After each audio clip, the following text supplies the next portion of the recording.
321 page സൂറത്തുൽ ബഖറ അധ്യായം 2 അൽ ബഖറ.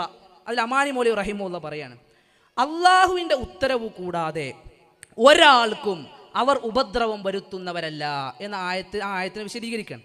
ഇന്ന കാര്യം പ്രവർത്തിച്ചാൽ ഇന്ന ഫലമുണ്ടാകുമെന്ന് അള്ളാഹു നിശ്ചയിച്ചു വെച്ചിട്ടുണ്ട്.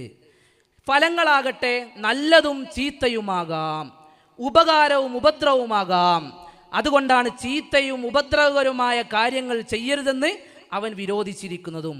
ഉദാഹരണമായി, വാളെടുത്ത് മനുഷ്യന്റെ കഴുത്തിൽ വെട്ടിയാൽ മരണത്തിന് ഇടയാക്കുമെന്നുള്ളത് അള്ളാഹുവിൻ്റെ നിശ്ചയങ്ങളിൽ ഒന്നാണ്. അതുകൊണ്ടാണ് വിരോധിക്കപ്പെട്ടിരിക്കുന്നതും.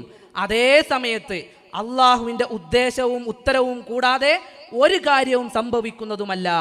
ഓരോന്നിനും കാരണങ്ങൾ നിശ്ചയിച്ചതും ആ കാരണങ്ങൾ ഉണ്ടാകുമ്പോൾ അതത് കാര്യങ്ങൾ സംഭവിക്കുന്നതും അവൻ്റെ ഉദ്ദേശവും ഉത്തരവും അനുസരിച്ച് തന്നെ.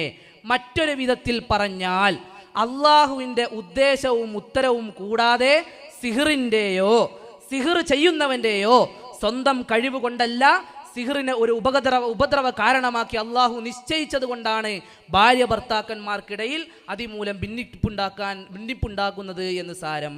ഇവിടെ കൃത്യമായി കൊണ്ട് മഹാനായ അമാനി മൗലവി റഹിമഹുള്ള കൗനിയായ പ്രാപഞ്ചികമായ കാരണമാണ് സിഹിറുമെന്ന് വ്യക്തമാക്കി പറയാണ്.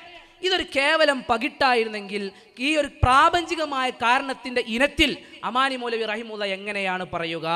ഈ അമാനി മൗലവി റഹിമഹുള്ളയുടെ വിഷയത്തിൽ നിങ്ങളുടെ നിലപാട് എന്താണെന്ന് ബഹുമാനായ ജാബിർ അമാനി തെളിയിക്കേണ്ടതുണ്ട്. 118ാമത്തെ വിഷയം. അതേപോലത്തെ ഇതിൽ കൃത്രിമവും തട്ടിമറിയും കാണിച്ചിരിക്കുന്നു എന്നുള്ളത് വ്യക്തമാണ്.